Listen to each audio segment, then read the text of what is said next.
session. Presenting on gambling disorder, it's always, so to speak, a crapshoot. Whether anybody at a conference on a different topic is at all interested in this, I'm always really grateful for folks who show up and have an interest in learning about the issue of disordered gambling in whatever context. A little bit about me, it's in the packet, you can read up on me, but I've been working in the field of problem gambling and gambling disorder for a bit over 30 years now, in just about every bureaucracy you wouldn't want to work in. So I've worked for the federal government, with the Veterans Administration for about 18 years, where I started my career as an intern with the only gambling treatment program then, residential program in the country at that time. So you can imagine I never thought, Brexville, never thought I would get a job in the field, because there weren't any, basically. But ended up doing my dissertation torturing gamblers on neuropsychological aspects of gambling disorder. And people left and moved, and I got the job because it was so much fun, even though I promised I'd never work at the VA. I went to work for a private company where we actually tried to make money treating folks with gambling disorder. Well, after, that didn't work too well. We had an inpatient program, 24-hour nursing coverage for treating gambling disorder, which was a really good experience. But clearly it's not sustainable unless you're getting state funding, which we weren't getting. Went to the state of Connecticut, so worked for the state in Connecticut with their gambling treatment programs for many years. And currently I'm with the University of Maryland, so I'm working within that bureaucracy. And the state in Maryland, now they're building casinos. We're just building our last casino. We've got 6 of them. And the state said, oh, I guess we have to do something about this. We don't know what to do. What should we do? Oh, we'll give it to the University of Maryland. That way, if something goes wrong, it's not our fault. It's my fault. And I didn't realize how true that statement was until I took the job. So it's interesting figuring out what to do with this and what each state does. We'll talk a little bit on Montana. So maybe tell me just a little bit about what your background is, what your interest is, and how we can answer some questions you might have. So who would like to start? I'm Hannah Halpin, the coordinator for the Veterans and Co-Privileged Board. Great. Veterans are still near and dear to my heart, so wonderful.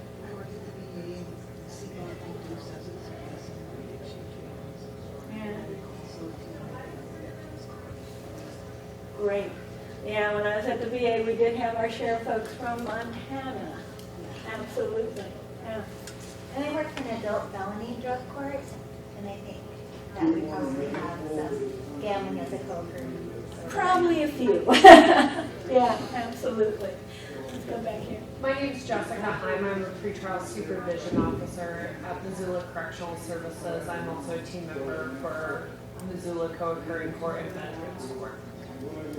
I'm Michelle Keller. I'm the substance use and mental health counselor at the VA in Missoula, and I'm part of the Veterans Treatment Court in Missoula. Great, wonderful. I'm Abby Gruber with Montana Prevention and Parole. I'm part of the Missoula Co-occurring Veterans Court. Great. I'm Walter Shore. I'm the outpatient clinical medicine counselor for Veterans Treatment Court here in Florence. Wonderful. John Ricks, I'm an addiction counselor, and I'm with Lyon City Adult Fellow.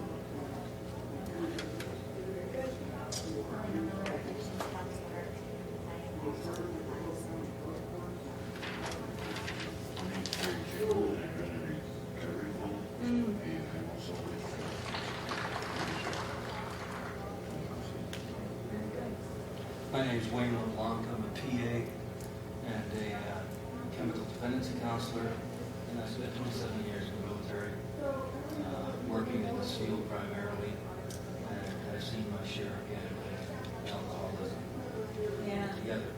And I'm actually retired now, that I'm just starting on with the mentoring program here in Veterans Court. Wonderful. Yeah, I mean, it's so important. Gambling goes with all the other substance use and mental health disorders, as well as being a standalone. And we'll talk about both things. Somebody who comes into whatever system with a primary gambling disorder, often for things like embezzling, theft, felony convictions. But then there are all the other folks you're already dealing with who are coming in for substance use disorders, other mental health disorders, where nobody asks whether gambling has played a role in any of their things. So kind of two different groups of people, both when they're just coming into clinical systems or coming into legal systems. So you kind of have to talk about both populations, and we'll try to do a little bit of that today. So glad you're here. And stop me. Have you guys worked with any folks with a gambling disorder that you know of? Because you have, whether you know of it or not. Okay, so some people have. So we'll hit on some of the basics, but then talk about some of the other aspects as well. And because I might be technologically challenged, what I'm going to do is I have a video, thanks to the folks at Problem Gambling Services in Connecticut, that they just made within the past year that really speaks to this. And I think it's a powerful message. So it's about 10 minutes. My name is Barbara, and I have a gambling Can addiction. you hear? I come from a family of gamblers. We gambled all our lives. When I was under 10, my parents would take me to the horse races, and we would go to the horse race and back, and at that time, kids couldn't get in. We'd stand behind the fence. Gambled was all our vacations were about gambling, and whether it was going to Lake George to go to Saratoga or to Las Vegas to play, in the casinos. Never thought I had a problem, never would consider that I had a problem. My name is Bill D. I'm from Milford, Connecticut. Gambling was okay at first. It was more of a social thing. In the last 5 years, gambling became a real problem. It started off going to the casinos maybe once a week. Then it got going to the casinos 3-4 times per week. Dollar-wise, it started out with going up with $200 or $300. Then my bank increased to $500, then $1,000, and the thought was the more money you had, the more you could win, the longer you could stay and play. My name is Pam. My uncle was a bookie, and I remember being all of 10 years old running bets for my uncle. So I'd come home from work and my father would say, let's go to the casino. And it became something that I looked forward to, something I did repeatedly. The worst thing that can happen to you is when you're gambling and someone walks up to you and says, oh, we love the way you're gambling. How would you like a free night? How would you like a concert ticket? Why don't we buy you dinner? Well, that's the kiss of death. I know that now. Free? No. You paid for it 20 times over. We have these messages about how normal gambling is and how fun it is, but there's never messages about the downside. And for some people, gambling is a very dangerous activity. It is not a risk-free thing. It is not always fun. It's not always entertainment. That for some people, they can destroy their lives. It got to a point where couldn't pay the mortgage, couldn't pay the credit cards. Whatever made me cross the line, I did something illegal and took some money, and my plan was to win it the next day and pay it back. And I got the call that they found out what I was doing, and obviously I was going to be fired and arrested.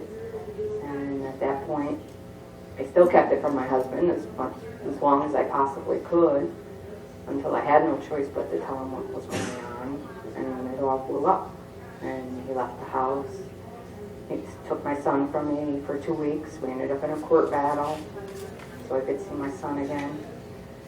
Come in August, I got arrested. 401ks went, my pay went every single time I got paid. I'd go to the casino. Also, I became an executor to my uncle. He had gone into a nursing home, and unfortunately I had easy access to his money. And I began using it at the casino. It's been horrible. I've gone through a couple of pieces of property that I owned. I've built up a lot of debt. I've refinanced property that I owned to cover gambling debts. So I decided to start writing myself checks from one of my property management accounts, and with the hope that I would win enough to pay back everything that I borrowed. Of course, it did not work that way. As a result, I am now in very deep debt, and I've been arrested and am going to jail. We have people that come through our treatment system who have contact with the criminal justice system, who've broken the law, who are facing much heavier, much stiffer sentences than people who have a drug and alcohol problem. The judge is looking at 8 years suspended after 4 years. I received 8 years suspended after 4 years served. I'm now facing an incarceration time beginning Wednesday of 12 years in jail, suspended after 7 years. What's hard, I think, is that this is about money.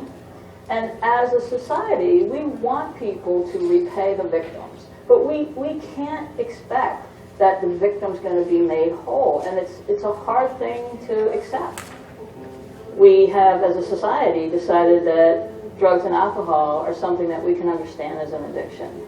And that we are not going to punish them when they get into the criminal justice system in the same way that we would punish someone who doesn't have that disease. We haven't made that leap to people with gambling addictions yet. Because oftentimes it's seen as a character flaw or a moral issue rather than a legitimate addiction. It's important to understand that there is a biological chemical reaction in the brain. The brain on gambling reacts the same way as the brain on drugs. When they get the win or the near win, these pleasure centers light up, and it's the same pleasure center that lights up when a person ingests a drug. And the research now has changed the definition of addiction. It's no longer a substance that you ingest. It's behavior that was rewarding that you continue to do despite negative consequences and severe negative repercussions. You can't do anything. Your brain just craves more and more of the gambling. Excursions became from 2 or 3 hours to as much as 10, 12, 14 hours. You're chasing. You're chasing. And you get caught up in it. Gambling is also self-reinforcing. It's what we call intermittent reinforcement.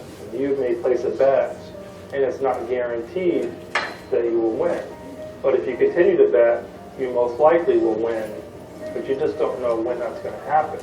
Research has found that the most difficult reinforcement schedule to break is intermittent reinforcement. In fact, the DSM-5, which is the Bible of mental health, took problem gambling out of an unspecified category and put it into addictions along with drug and alcohol. Gambling is easier to hide. You can't smell it, you can't see it. A person may have an underlying gambling disorder and they'll get arrested for larceny or embezzlement, but it goes unrecognized due to lack of awareness. While in prison, and then even after parole, no one ever guided me to any source or programs for gambling addictions. One of my parole stipulations was no gambling, no casino contact. But actually, when I was on parole, and my parole officer would ask me 3 questions. Did I move? Did I have police contact? And did I drink? And I'd always add, and can you ask me, did I gamble? And the response from my parole officer was, I don't care about that. To this day, that blows me away. No one would be released from prison who went there for a drug and alcohol problem without some sort of coordinated plan for what they're going to do and where they need to go and what treatment programs are available for them. Today, people go into prison and come out of prison because of gambling, and they're not told anything about what services are available. And in Connecticut, we have fantastic treatment services, which is pretty unusual in the 50 states of the United States. We have the longest consistently funded treatment programs in the nation. And those treatment services are free of charge, and they're called the Better Choice Treatment Programs. And there are multiple programs in different regions throughout the state.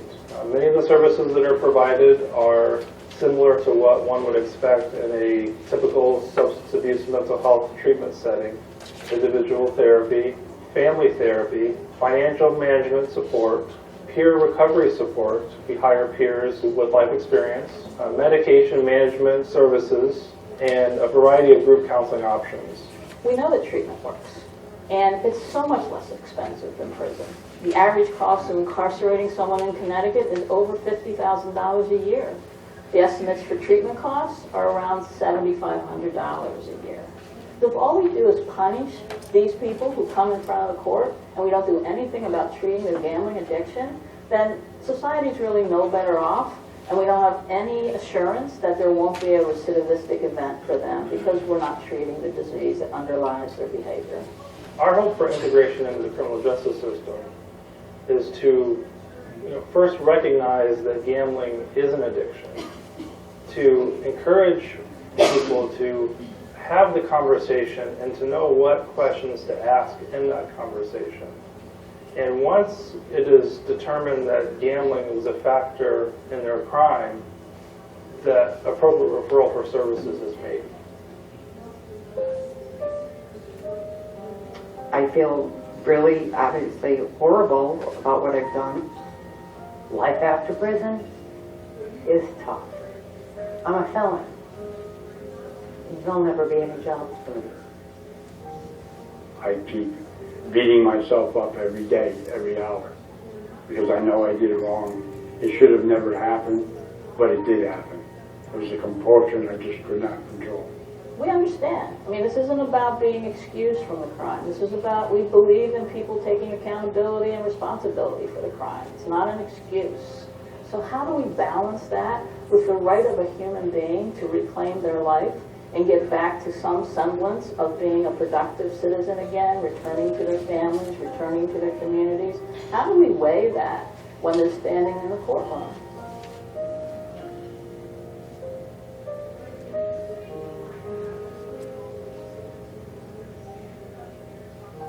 Tomorrow, most of you will wake up in your beds at home.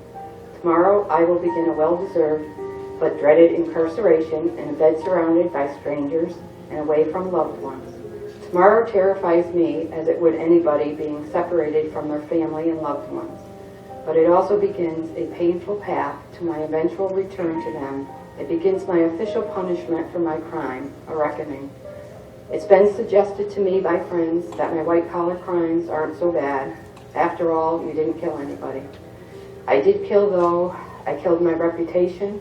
I killed my prospects for a good job. I killed any pride my parents had when they spoke my name in public. I killed my marriage to a man I loved. I killed the trust my employer and colleagues had in me that I earned over 3 times. I killed my days of being a mother to my son for some time. While I'm no danger to society, crime demands punishment. I've written a terrible chapter in my life, but I hope to live a life where that chapter is seen as an aberration and one that doesn't define me in a tragic story. Tomorrow I will begin the journey of writing new chapters.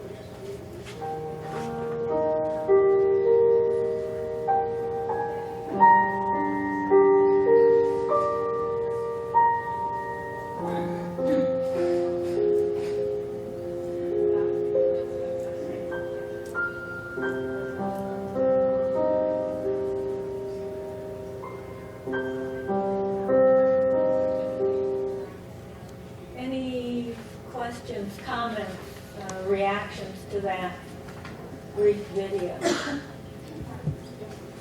that video available to view? Or?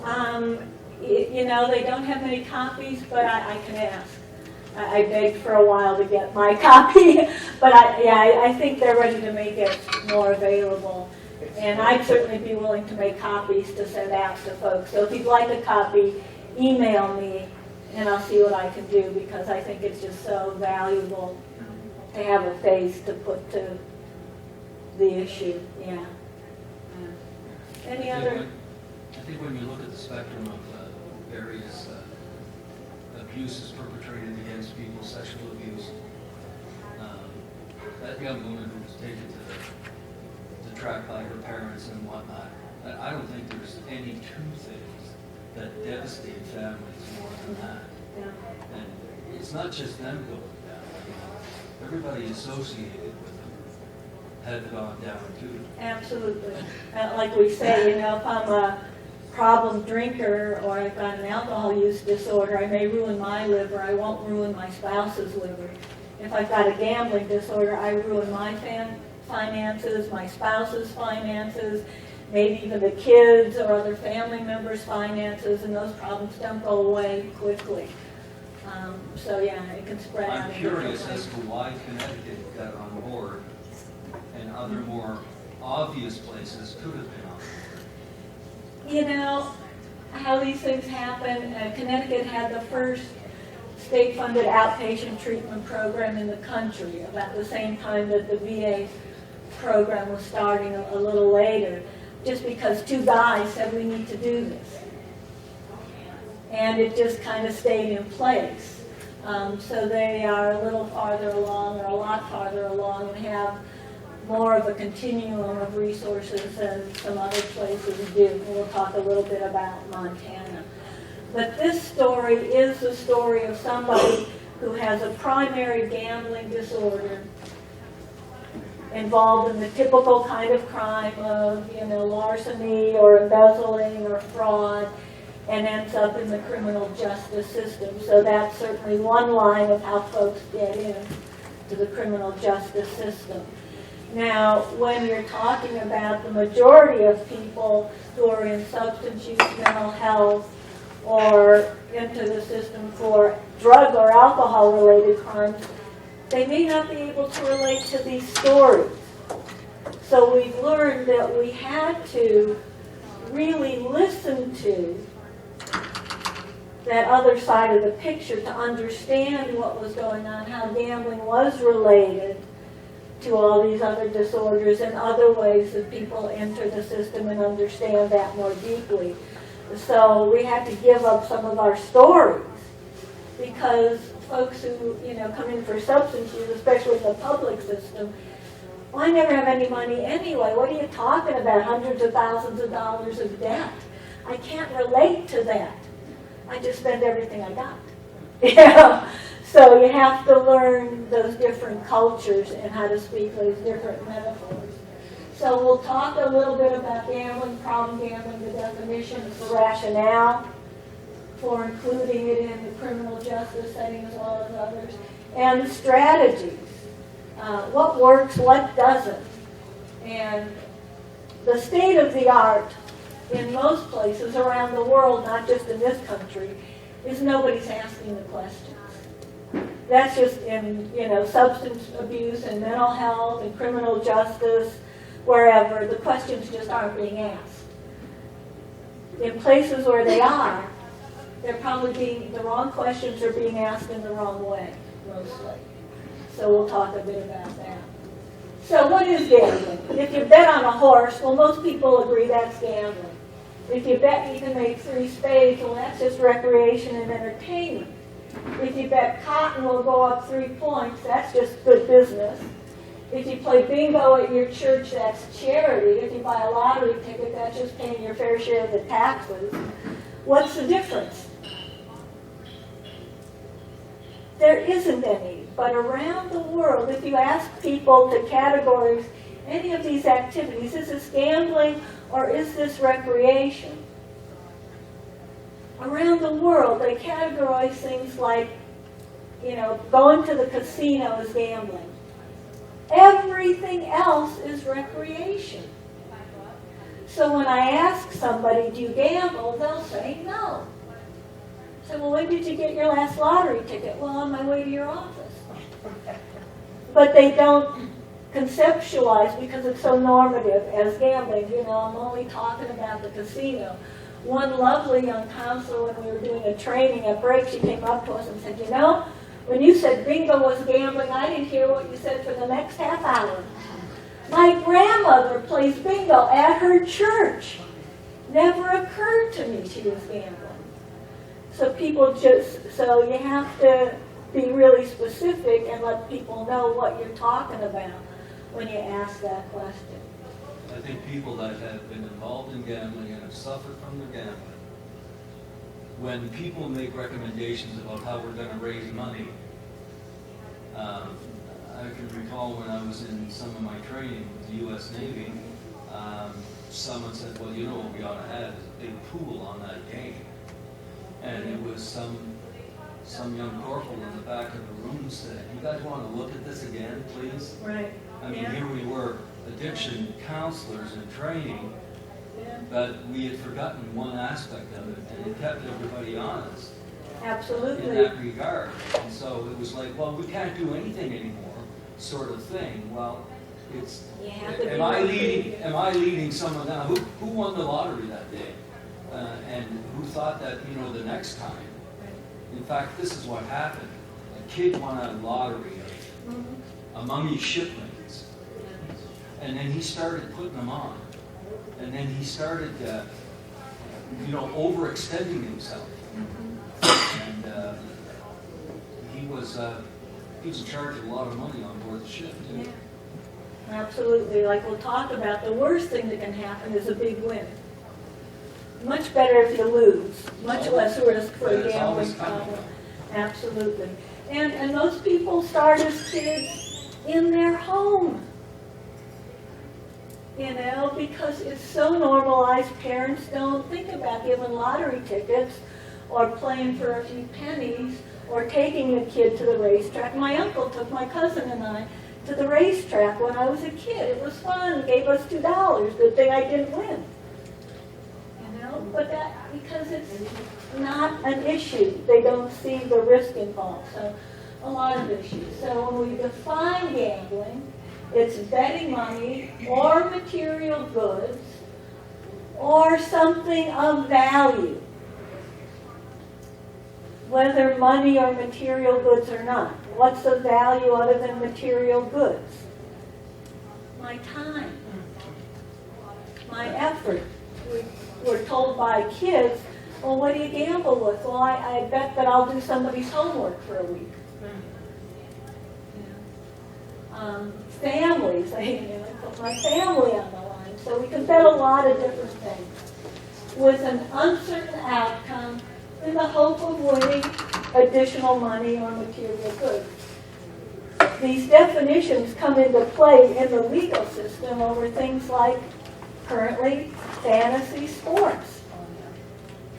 You know, and issues, is it a game of skill? Is it a game of luck? Doesn't matter. Poker's a game of skill. It's still gambling. You know, it fits this definition. I don't care what the legal folks say. We're going to have folks with problems coming into our systems because of those activities. So in Montana, lots of ways you can gamble, right? Yeah. Video game machines, like card games, like bingo, like Keno, sports schools, sports tab games, casino nights, live fantasy sports leagues, dice games, fishing derbies in rural parts of Maryland. I mean, well, what do folks gamble on there? Gun bashes. They, you know, have a whole get-together for the family, an all-day event, pork, everything, and they raffle off guns. You know, or cash bashes. And it's an all-day event for the family. So every place has their own forms of gambling, some legal, some not. 18,000 gambling permits issued in the state of Montana. That's a good number. Over 1,300 active gambling operators. I first came to Montana and said, well, oh, it says casino, where is it? You know, this little room here. And realizing you have neighborhood casinos in Montana. which really makes for a very different kind of seduction. You know, it's comfortable, it's convenient, it's accessible, especially for folks with mental health disorders who may not feel comfortable going into the grand mega casinos they're not familiar with. But the friendly neighborhood casino where everybody knows your name and they welcome you and they make adjustments for you feels very safe and comforting and a way of being with people without really having to risk intimacy and socializing. And we'll talk more about that in my other presentation. And the tax revenue for the video gambling machines is over $60 million. What percentage of that goes to addressing the issue of problem gambling in Montana? Zip. Nada. Yeah, no public funds. One of the few places where with this much legalized gambling there aren't any dedicated public funds. In the statute it acknowledges that and said this should be addressed, but the legislators have been reluctant to put money where the words are. And there's no state agency that's designated to oversee the issue or services for gambling or problem gambling. The Montana Council on Problem Gambling, and it's in your resource list, is funded through voluntary donations of non-tribal gambling entities to a whopping $167,000 plus a year. And they use that mostly to provide services. Yeah. So in Montana, they just made a new rule that licensed addiction counselors have to get 30 hours of training in problem gambling before they're licensed, and people who already have a licensed addiction counselor license have to get 15. If they're already licensed, they have to get 15 in the next year, and everybody coming in will have to have 30. But finding education is really hard. Yeah, well, hopefully the council will step up and provide that. That's what usually happens. So call them, email them, say we want this, we need this. There are some online, rather pricey, out of a northern Midwestern state to remain nameless. Be careful. They're very expensive and they're outdated, largely. I just looked at this one, the Maryland Center, they have some. We have webinars. Yeah, there are webinars available. New York has a webinar series. Maryland does. So we do about one a month. So there are other, Florida has a really nice online program, like 30 and 60 hours of training. That's not as, it's much more up to date and current and not as expensive. There's a local entity, a very large business in Montana that is publicly lauded by food banks for the donations that they make. Most of their revenue does not come from gasoline that they sell. It comes from their gambling machines. And, you know, when gambling was first authorized in Montana, casinos and machines, whatnot, there was a lot of public discussion, but it really had nothing to do with any outcomes of what would happen. What it had to do with was look at the money that the coffers will receive from this. Absolutely. And there was never any attempt to even fathom that there might be an issue here. Currently, it's rather difficult for states who are new, like Maryland, coming on board, not to allocate funding. The states who've had this for longer kind of snuck in before there was a loud enough voice to advocate for. And as an advocate, I'm not pro or con gambling. Gambling is going to be one way or another. We just advocate for services. So it's not about one side is good and one side is bad, or anti-gambling, or we're pro-gambling. We're pro addressing the issue of problem gambling and making sure there are adequate resources for it. So the president of the Montana Gambling Council gambling is Bonnie. Bonnie, is it still Bonnie? Yeah, in Great Falls, and her number should be published. Mona Sumner, I know of her, does a pretty solid education with CEUs for gambling. That she can, if you contact her for, I think she's a consulting now, she'll educate you on that too, so you can get your CEUs. Yeah. So there's lots of different avenues you can take to get your CEUs. Absolutely. I think, yeah, I know that the council has done a lot of training and programs, so that's why in your resource sheet, they're at the top there. So and they've contact the they've council. kind of mingled over the past years with the Montana Association of Addiction, the MADAC. They've kind of came together and presenting in CEUs for several years. So there's lots of areas you could go to get those CEUs. It's just you might have to dig a little harder to find them. Yeah, they're available, but they're out there. This is one of my other hats with the Association of Problem Gambling Service Administrators. It publishes a report about every 3 years. We just started our next round. And you can see Montana here. And it's all red because those are the council funds, not state funding, per capita expenditure on problem gambling services. So you have a ways to go in terms of services. Can you interpret that just a little bit more? Sure. These are state and affiliate. Affiliates are affiliates of the National Council on Problem Gambling. Funds spent on problem gambling per capita. So that evens it out. It's not like, oh, you have more people, so you're getting more money. No, this is per capita. So Delaware has the highest rate of $1.40 per person in the state spent addressing the issue of problem gambling. Virginia, hardly any. There's no services in Virginia, and we're just building our final casino right on the border of Maryland and Virginia, and they have no services there.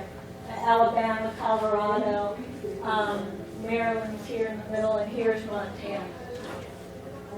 So we really need to raise that bar. $1.40 as the max is not an extravagant amount to be spending on any kind of mental health or addictive disorder. Here's another one, those treated.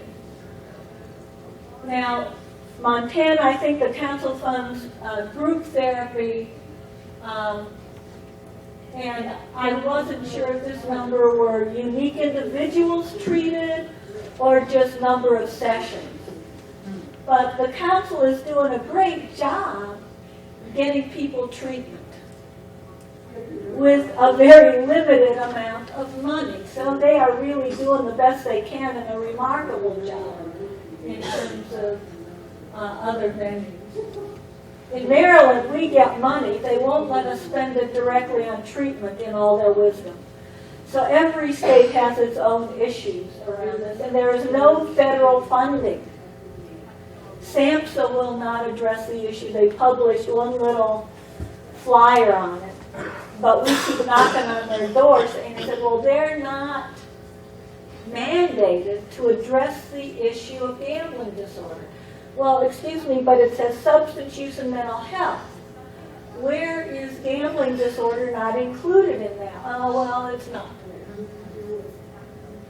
So there's no funding through block grants, and you have to get really creative about that. Public health models from no gambling, about 10% of the population, adult population, hasn't gambled in their lifetime. The majority, and people yell at me about the word healthy gambling. You can say social gambling, recreational, non-problem gambling, but the majority of people gamble safely without any significant problems.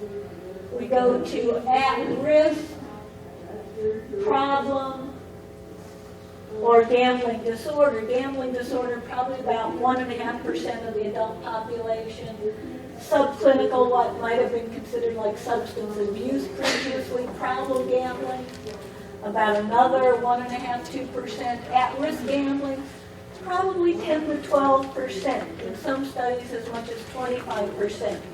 And what's interesting is that at-risk group is correlated with greater health problems, greater mental health and substance use problems. So even that at-risk category, which is pretty moderate gambling, like 5 times a year in one study, once a month in another study, so I qualify for that, because that's when Powerball goes over 200 million.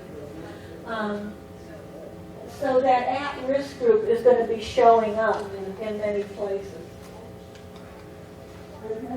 So DSM-5, as Shirley or Jeremy said in the video, now categorized under substance-related and addictive disorders, the only behavioral addiction currently included. Not yet in ICD-10, so Medicaid hasn't caught up with where it is in the DSM-5. Like in Maryland, they'll pay for it under mental health, but not under substance use, in all their wisdom. Insurance companies are catching up and reimbursing on an outpatient basis. 4 or more of the following: preoccupied, thinking, obsessing, calculating. Where am I going to get the money? How did I win? How's my system not working? All those kind of thoughts. Numbers. If you're a lottery player, obsessed with numbers. License plates, numbers, phone numbers, numbers in the work you're doing. Really preoccupied with those. Needing to put increasing amounts of money to get the same excitement. And not just money, but taking increasing risks. As I progress in my gambling, I'm losing all my money, so I might have started out with $1,000 bets and I could afford that. Now I'm homeless, and I got $5 in my pocket and I haven't eaten for 2 days. Do I go to McDonald's or buy lottery tickets? Buy the lottery tickets because I'll win and then I'll buy the McDonald's. So taking greater risks with the money available. Loss of control. All sorts of attempts to manage it, contain it, stick to my system. Only bet $100. Not use my ATM card. To no avail. Leave it at home while I'm driving back home 2 hours to get it and then back to the casino. Withdrawal symptoms, from restlessness and irritability to dry heaves. Pain, headaches, agitation. Severe agitation, almost catatonic depression, so you can have a whole range of withdrawal symptoms. Gambling to get away from uncomfortable feelings, whether it's trauma-related feelings, anxiety, depression, loss, grief, sadness, boredom. Gambling gets rid of those uncomfortable feelings. And physical feelings. It's a wonderful anti-pain agent. People with chronic pain don't hurt when they're gambling. After losing money, chasing, what the woman in the video chasing, I lost, so I have to go back to win it. And the more I lose, the more I have to go back, and then I get so deep in the hole I can't think of any other way out except to win gambling. So if I'm working a reasonable job and I am suddenly $250,000 in debt, how am I ever going to pay that off? The only way I can imagine doing that is to keep gambling. Are there any studies on this sort of activities to gain money, like some of these people get violent? I mean, do they? Yeah, well, we'll talk about that. High rates of domestic violence. We didn't think that when we started out. There was a mythology that these are kind of peaceful people, not like those evil drug addicts. Not the case. We've learned more things, and high correlations with intimate partner violence, child abuse, all of those issues. And you're so agitated. Anybody that gets between a gambler and his or her money is looking for it. You know, so just out of that agitation, you get lashing out. Just walk through a casino and take a look at everybody that's having a manic episode. Yeah. You know, Or dissociate. That's it. You know, so what are they? A bunch of bipolars? You know, it's like Yeah, I've got many more people who've been diagnosed incorrectly with bipolar disorder because nobody ever asked about their gambling, and the mood swings are exactly the same. Yes, you can have both. You can have, well, no, you need to medicate, but you can have both disorders. I've seen maybe 4 or 5 people in my whole career where the gambling was better explained by a manic episode. You know, lots more who were misdiagnosed as bipolar or just diagnosed as bipolar, and nobody ever dealt with the gambling issue. Oh yeah. Yeah. Yeah. And especially with women veterans, it was 100% in one study we did of having trauma issues. So chasing, lying, and what's interesting is you can keep the lies going longer than with substance use because there aren't any of the telltale physiological signs, the speech isn't slurred, the pupils aren't dilated, nobody's staggering, you can't smell it on the breath. So you can get away with the lies for much longer and therefore get into much more trouble around that. Jeopardizing all the negative consequences, relationships, jobs, careers. And is a gambler more likely to give up their family or their job? Family. Yeah, after a while, after I've tapped all the money out of the system, the family is a loss center. They want money. They want the bills paid. They want food. They want clothing. Well, if I lose my family, then I can just gamble more easily. But I need my job to keep the money coming. And I had folks who've had one job for 40 years and gone through 9 divorces. The job is pretty critical. And gambling disorder isn't protected under Americans for Disabilities. So I can lose my job, if I say, gee, I have a gambling problem and I need treatment, you're out of here. And there's no recourse.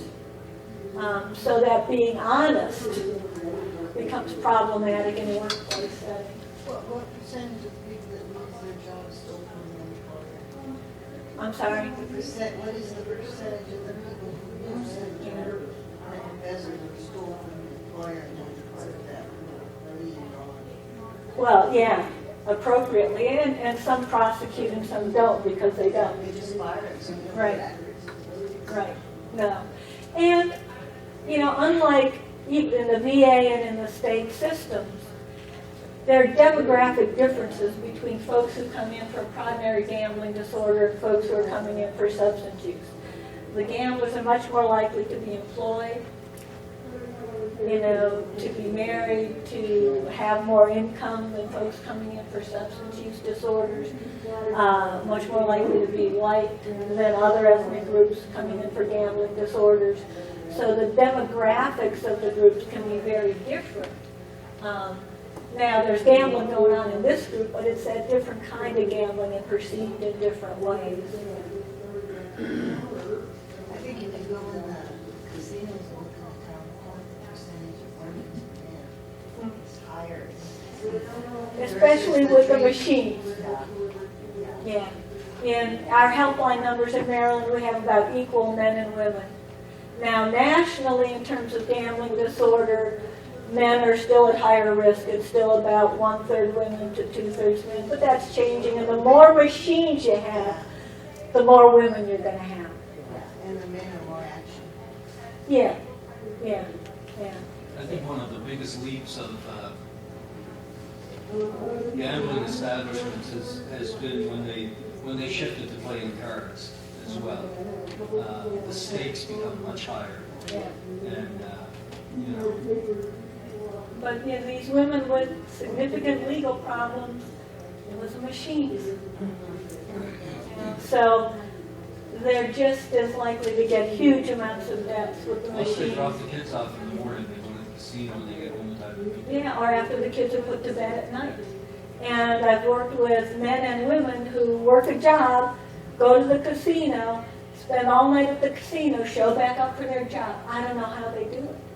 day after day. Now, they'll collapse at some point for a day or two, but then right back at it. Working, all night at the casino, back to work. Nurses, people who, oops, it's not a good situation. And bailouts, relying on others to provide money for the bailout. And that can be personal or institutional, like bankruptcy. And that kind of fuels the addiction. So you get bailed out, well, I could get out of any mess. And the gambling seems to escalate. In this version, they eliminated the criteria of committing illegal acts to support your gambling. The reason they did that was it was the least endorsed item and endorsed by only those with the most severe gambling problems. In working with the criminal justice, it was really nice to have that as a criteria, to say, look, this is a criteria of the disorder.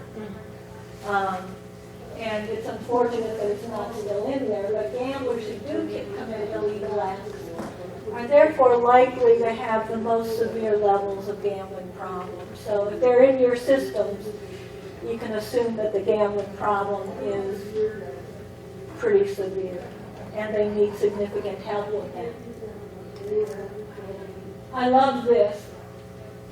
Substance use disorders, numbers in the U.S. population, and this was 2012 data, 18.9 million, gambling disorder, 5.3 million, that's 3.6 times smaller than the number with substance use disorders. Public funds for substance use treatment, 17 billion. And this little dot here is the funds for gambling disorder. Okay, and it has to do with all these things. States are making money on it more so than substance use, so states are really invested in keeping that flow of money going. They run the games when it comes to the lottery. The federal government, gambling is the only addiction that pays into the federal system. You pay taxes on your winnings, federal taxes. And the only one that there isn't any federal money going to treatment, research, or prevention. So we'd like that little dot to get a little bit bigger. So why do we bother screening? Well, we know there's high risk of gambling problems in individuals with substance use, mental health disorders, and within the criminal justice system. Not addressing these issues impacts recidivism, decreases treatment effectiveness, and adds to treatment costs. Early intervention and treatment work. In DSM-5, they particularly state that those with gambling disorder also have high rates of all these other things: substance use, depression, anxiety, personality, and about 20% have attempted suicide.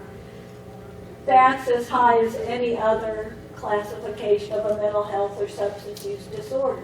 Because when it falls apart hard and deep, and somebody who was a pillar of the community, one case, Father of the Year, suddenly his face is plastered all over the news regarding embezzlement. 1/3 to nearly 1/2 of individuals in substance use treatment can be identified as problem gamblers. In Maryland, we looked at folks in the methadone clinic.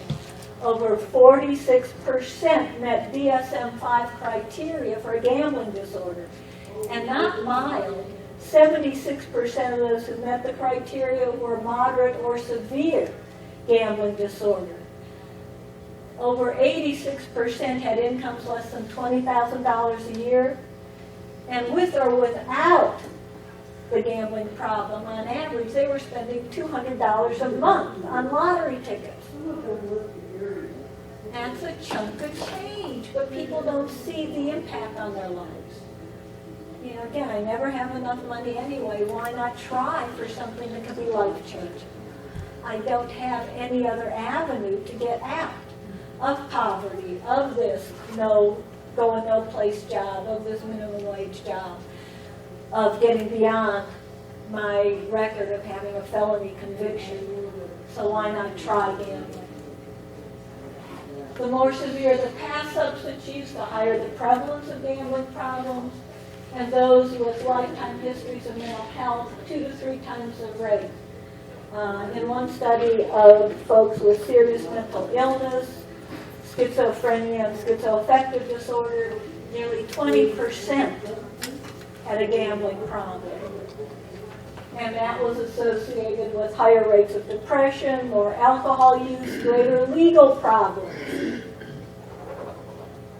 unemployment, utilization of more mental health treatment, and folks with substance use disorders are going to get more inpatient detox admissions if they're folks with a gambling problem, and more psychiatric inpatient admissions. So they're using high-end services. One study that looked at that at-risk group, they used more emergency room services for medical care. So lots of associated issues. In Ohio, in their substance abuse monitoring survey, 27% of folks in substance use treatment gambled more when they were using alcohol or drugs. Almost 17% used more alcohol or drugs when gambling, and about 16% gamble in order to buy alcohol or drugs. So you get a picture of this cycle of how everything's interconnected. Intimate partner violence, emergency room admissions. About a quarter experienced intimate partner violence. The violence was 10 times as likely if the partner were a problem gambler, 6 times as likely if the person were a problem drinker, 50 times as likely if there was both. So when the police or the crisis team go into a situation like that, they're asking about substances, about history of treatment for mental health substance use. They're not looking for the lottery tickets. So we need to train all these different groups about being aware. What was it about? Was it about a financial problem? What contributes to that problem? How are you trying to solve it? A study of gamblers, over half were either perpetrating or victims of a whole range of intimate partner violence. And again, when substance and anger issues are involved, dramatically escalates. Very large national study. If there was dating violence, you had 5 times the rate of problem gambling. If there was severe marital violence, 40 times the rate of problem gambling. Severe child abuse, 2.5 times the rate. I don't know about here, but when I first moved to Maryland 3 years ago, one of the first stories in the news was about an infant who died while the mother was in the casino gambling. Yeah. And it's happened in lots of other places. Some reach the news, some are covered up. Elder abuse. An older adult left in a hot car while the caretaker was in the casino. So lots of, and did that woman get therapeutic justice? I tried to track her down, I couldn't find her. She's incarcerated as if she hadn't been punished enough with her baby dying.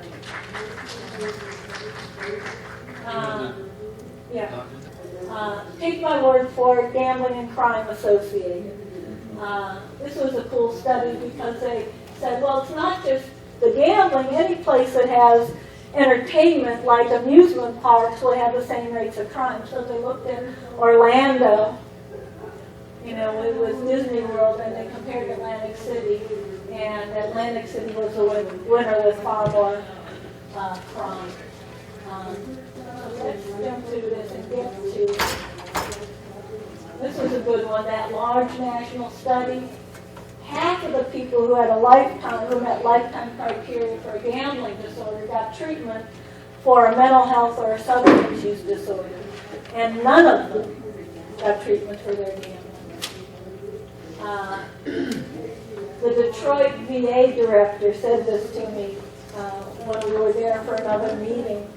And they were just going to be building a casino. She said, my medical center director asked me to do a records review to see how many gamblers we treated in the last 5 years, and there was only a handful. I said, well, gee, that's interesting. Do you know the research says there should be at least 20%? He goes, well, that's interesting. I said, well, what are you using? What questions are you asking? Oh, we don't ask any questions. You know one if you see one. And he was serious. Part of your Montana was you had to identify another disorder that was equal by the insurance in order to get it. Yeah. Yeah, and that's true of residential care still, mostly. You can sometimes, and that's what we were trying to do in that center I worked for. And that's why I don't, and they did, Rosenheck did a national VA study records review and said, well, there are only a few. Well, nobody's asking the questions. Of course, there are only going to be a few if you don't ask the screening questions. The good news is, and you have in your packet some of these brief screens. 2 questions for the live read, the brief biosocial gambling screen, 3 questions, not split 3 questions, not split 4 questions. So we have evidence-based screens. Lovely questions, withdrawal, lying, needing bailouts. The problem gambling severity index, I like, it's a little bit longer, but it's a bit broader in its scope.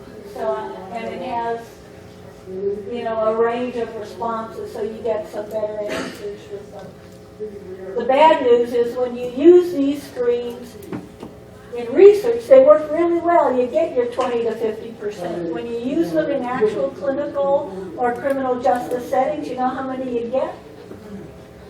Zippo often. Because our clients have issues, but they're not stupid. There are a lot of reasons. One is, look, especially if I'm in criminal justice, I don't want to cop to another problem that you could bust me on that might violate my probation or my parole. Come on, it's bad enough I have to pee in this cup. What are you going to be doing, checking my bank accounts? Some of it has to do with the way the questions are asked as well. When I go to my primary care doctor, she doesn't say, how often do you come home falling down drunk? As the first question. Oh, you ever have a little glass of wine with dinner? If you start with these questions, are you a liar? That's a nice opening question, rather than even how often do you? And not just how often do you gamble, but defining it, because people, if you just say gamble, will think only casino. They won't think lottery. So unless you say, and by gambling I mean buying lottery tickets, playing daily fantasy sports, involved in sports pools and whatever else, going to your corner neighborhood casino, playing the machines, people won't know what you're talking about, and you won't get these answers. And I've had wonderful counselors tell me, the way I was asking those gambling questions? And they're usually the very last ones on the intake or screening.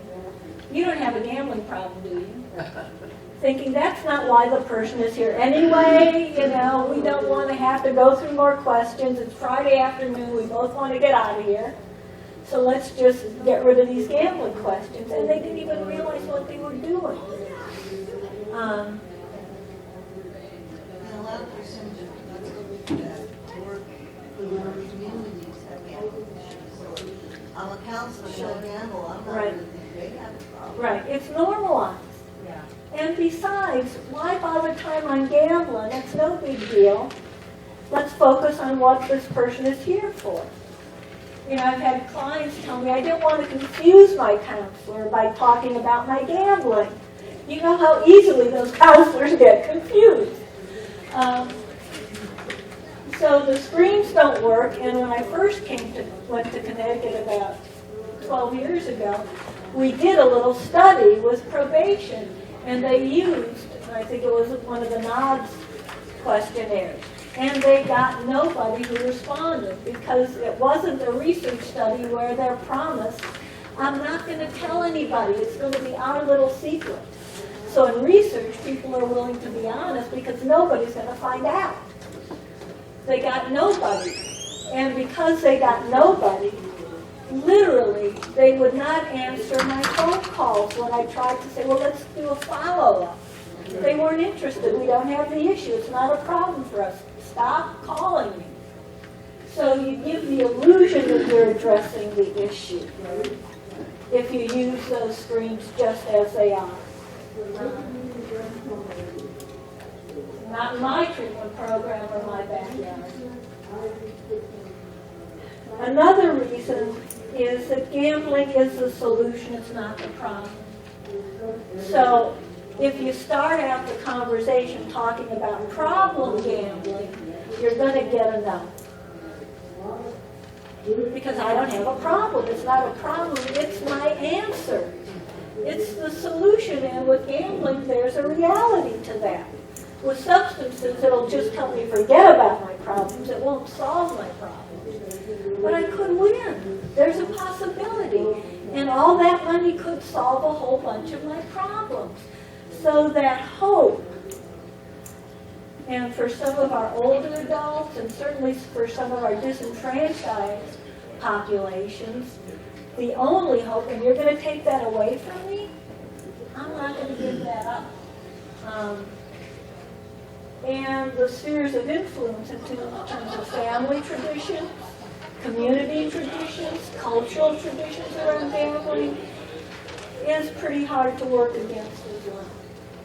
In Iowa, they looked at substance abuse block grant agencies, and they gave the brief biosocial screen and the NODS clip. Got a whopping 3% saying that they had a problem compared to the 20 or 50% you might expect. In Maryland, we have this smart data system, and the substance use programs were mandated to do screening. We got a whopping 2.5% responding yes, and they probably did it just because they were having a weak moment and answered wrong. And that's pretty consistent. So you get real underestimates about the problem when you do the screening, and that's where you stop. So you need to define what you mean by gambling. You need to ask questions that aren't that most severe tip of the iceberg and those diagnostic criteria. You need to ask more pervasive kind of questions around gambling issues. One group in Illinois used the brief biosocial screen. They defined gambling first, they did that right.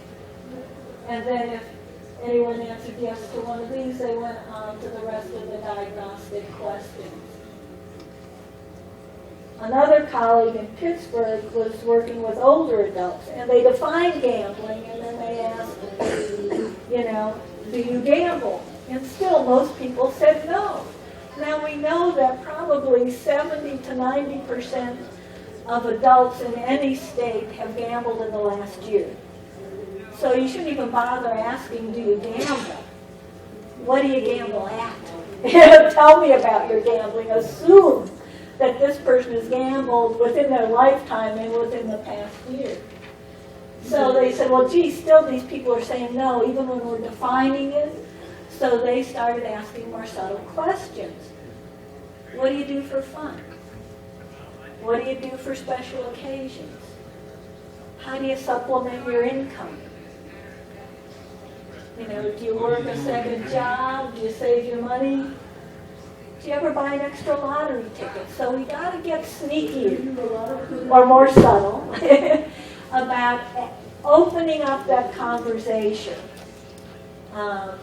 with our clients. So if people are in the criminal justice system behind substance use issues, hopefully you're asking some subtle questions just to put it out there, to see if there's a connection between gambling and what they're in for, or their pop for domestic violence.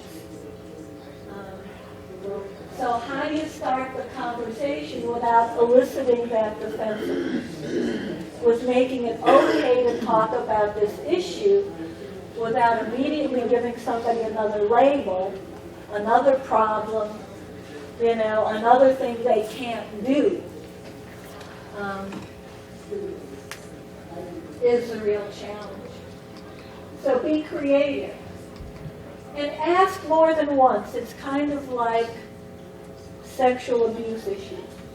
You don't ask just once and then never revisit that. If a plan is being updated, check it again. And what are you doing for fun? How are you spending that money you used to buy drugs with? One guy in a program we went to visit said, you know, opiate medication-assisted program, doing really well on the methadone. I don't have any desire for heroin. That's been great for several months, but now I'm having cocaine cravings. And I've got this money that I used to spend on heroin, and I don't know what to do with the money, so I've been buying lottery tickets. I buy about $100 worth of lottery tickets a week. Isn't that better than going out and scoring some cocaine? Well, I had to say yes. That's good harm reduction thinking. It's not illegal. You're not violating anything. It doesn't. Yeah, but, you know, he was testing me. Here's a gambling lady. Let me think. Is she going to make me stop something else? I said, you know, that's really good thinking. It does reduce the potential for harm in lots of ways. Is there anything else that you thought about doing with that money? Well, there is that child support. And maybe I should be paying child support. And I said, well, wait a minute, is paying child support fun? That's just an obligation. Buying lottery tickets can be fun. You can't substitute something that's not fun for something that's fun. And he looked at, wow. And that opened up a space for him to really think about what choices he wanted to make.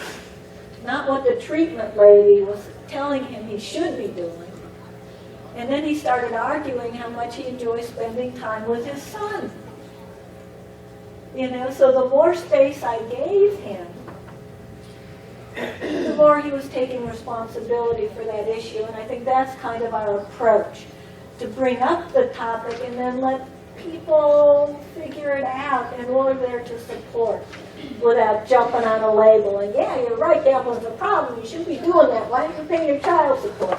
Which would shut him down, and then he would take the opposite tack. Well, it's my money, and at least I'm not doing cocaine or other drugs, and what's wrong with you? So we've learned a little bit. It only took me about 29 years to get there. So what do you do when you're bored? And in prison, gambling is rampant because of the boredom issue.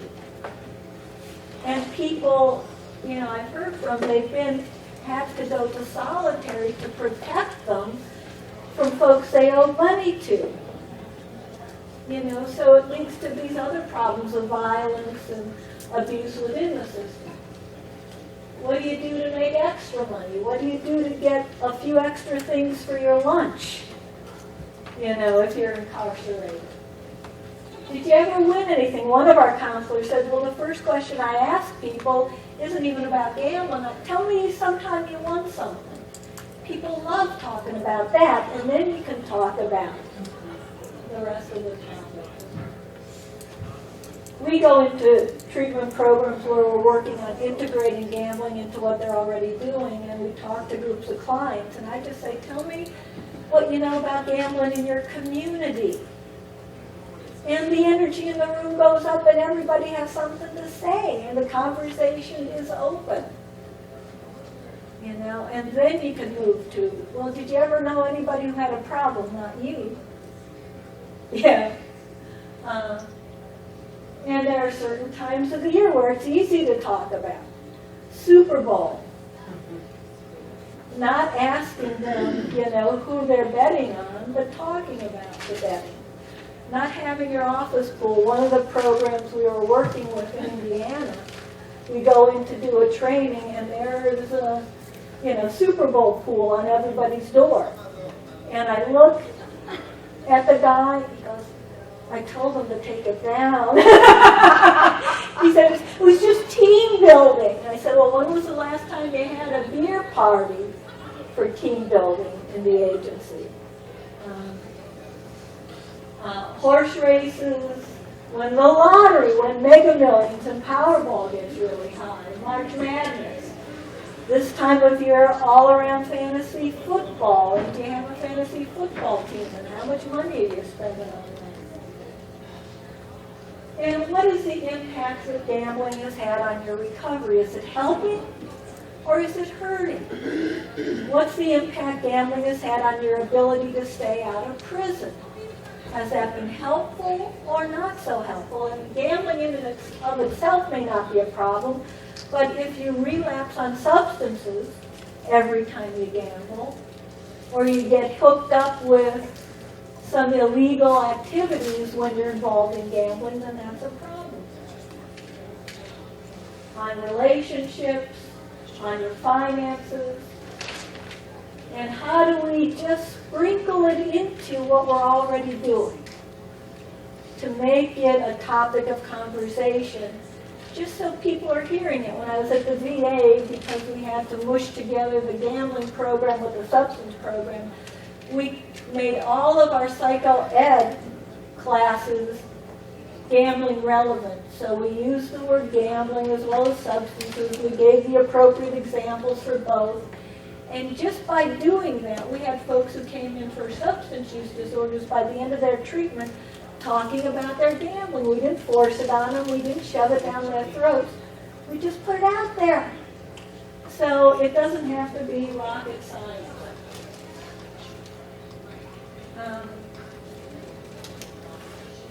The cycle, you know. I get arrested. I'm in prison. I can't get a job. I gamble. I get more debt. I commit more crime. So you can see how that cycle gets perpetuated if people don't get treatment.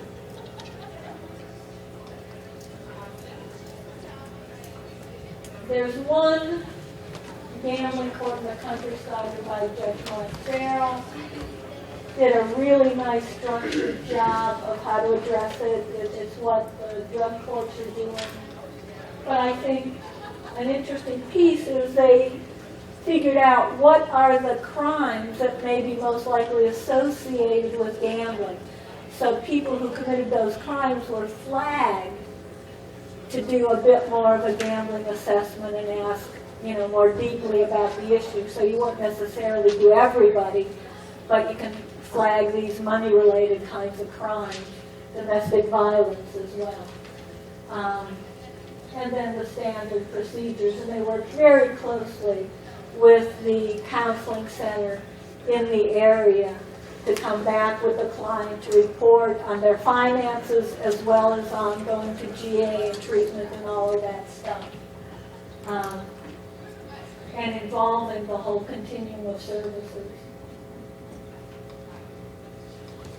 And they had really good results. They did a study and they followed people up, and this process worked really well. So make materials available in your offices. Have the posters up. Have brochures up. Have cards out. So people can know we speak gambling here. It's okay to talk about this issue here. We understand, we're aware of, we have knowledge of. We're working on this for a gambling expert grant on handouts for primary care settings. Warning signs, little acronyms, low and high risk gambling. One guy in a substance abuse program said, well, high risk gambling are the games where if you win they pull a knife on you. I don't go to those games. And I said, good thinking. Well, what's your high risk gambling? What's your low risk? Research shows that people are really good at defining. Well, I can buy lottery tickets, but I can't go to the casino. I can go to the casino, but I can't bet on sports. So you can define those things, look at their high-risk situations, do that discrepancy analysis. Is this activity helping you reach your goals? Whether that's staying out of jail, getting a job, staying in recovery from substances. And what are your personal guidelines? We work with harm reduction and limited gambling, if that's not the main problem, starting where the client is at. We've done that in the gambling field for a very long time to keep people engaged and keep them from crashing and burning. Our turtle cards, just little wallet-sized cards with responsible gambling guidelines and low risk and high risk situations. The current brochure we're working on, debt. Another one is slots, set limits on time and spending. So our research assistants are very creative about the acronyms. Early risk factors, the ones you're working with. The same risk factors for folks you're seeing are the risk factors for problem gambling. Lots of situations.